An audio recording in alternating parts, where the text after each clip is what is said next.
So as discussed in the last video, this video is going to be kind of a mix of some tips and tricks and pointers that I think are important for the job. We'll discuss the camber plate and how to put it together when it all falls apart, where and how to place the jack, taking apart the strut bar, looking at the passenger side and the light sensor switch there, as well as the reinforcement plate and why it's used, among a couple of other things that are important.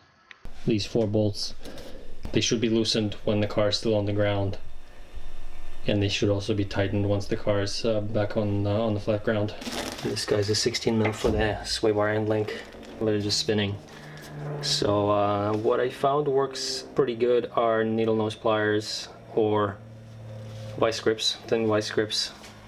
What works well also are the pliers, to the extent that you have some in the trunk from a toolkit. That works really well too.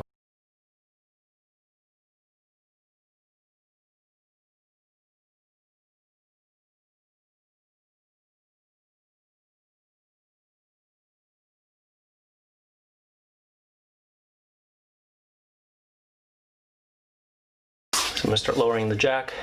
I'm going to stop here just to check on the wires. I don't want to be pulling the wires and the hoses for the brakes too much. So I'm going to lower it enough for the top to actually clear. Okay, so the top can now slide out here. So the strut bottom just slid out here. I'll try to situate the knuckle just so it's not pulling on the brake hose too much. Kind of positioned right underneath the caliper. I want to make sure that I do not rest the strut on the ground as I'm doing anything, because remember, on this particular one, the adjustment knob is on the bottom.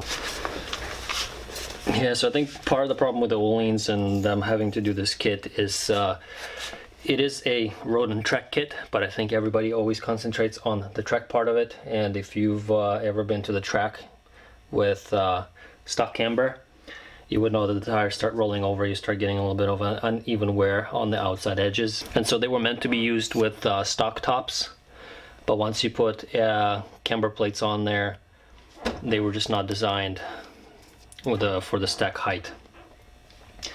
And so these spacers came about. A couple of folks, including myself, started complaining that we were just not getting to the right geometry, the right suspension geometry on the cars. So here's what I was trying to explain earlier about Ohlins getting swallowed up by a camber plate.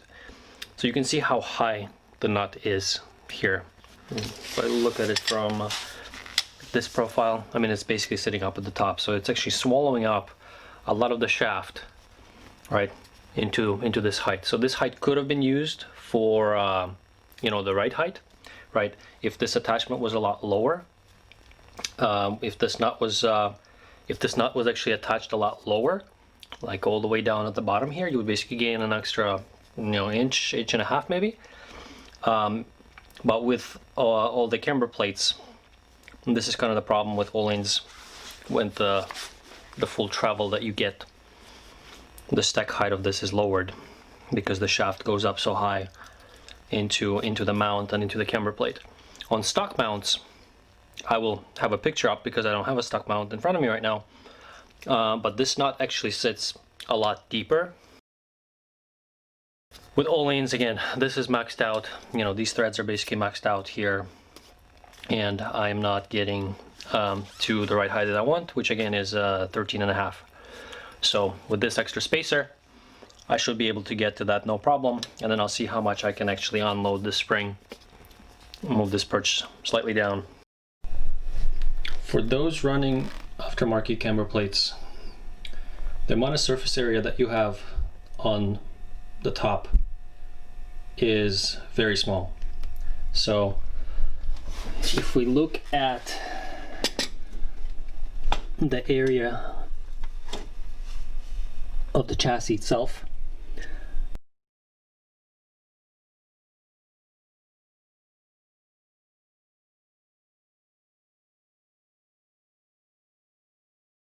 so with an aftermarket camber plate, I know it's probably kind of hard to see, but you can see that it's definitely not taking up as much space And so what this does is actually puts a lot more pressure. It concentrates a lot more of the force coming up from the strut into the chassis. And so that's why you see on some of these cars correct strut mounts.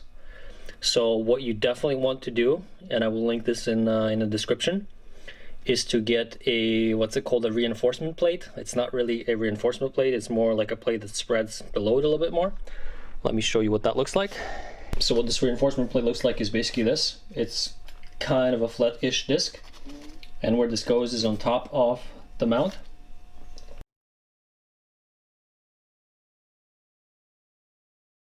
You're gonna have your camber plate that's you know, fully assembled, just like this one. And you're going to place this spacer or this reinforcement plate right on top. This plate gets sandwiched between the camber plate and the strut tower.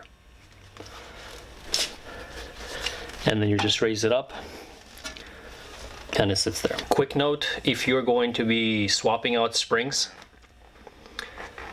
this is the nut that you need to remove.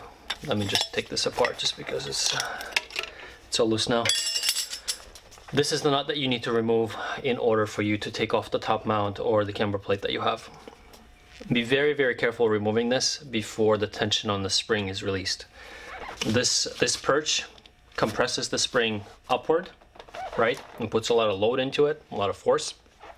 If I were to remove this top nut right now without relieving pressure on the spring, you could get really hurt. There's a lot of force here. Things could go flying every which way, so you would have to first release all the pressure until the spring is basically loose. So never remove this until all of the pressure on the spring is relieved.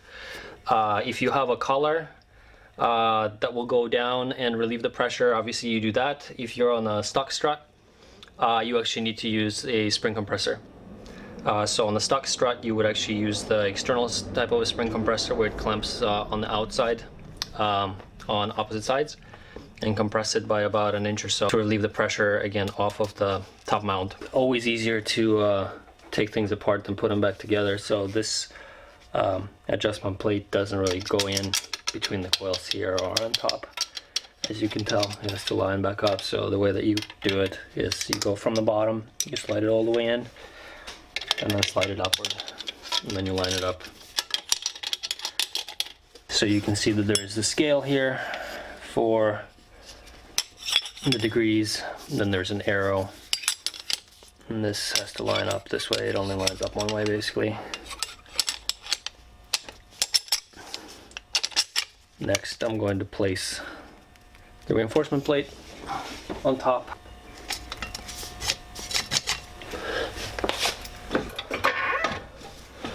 I have to go up here and make sure that the holes line up.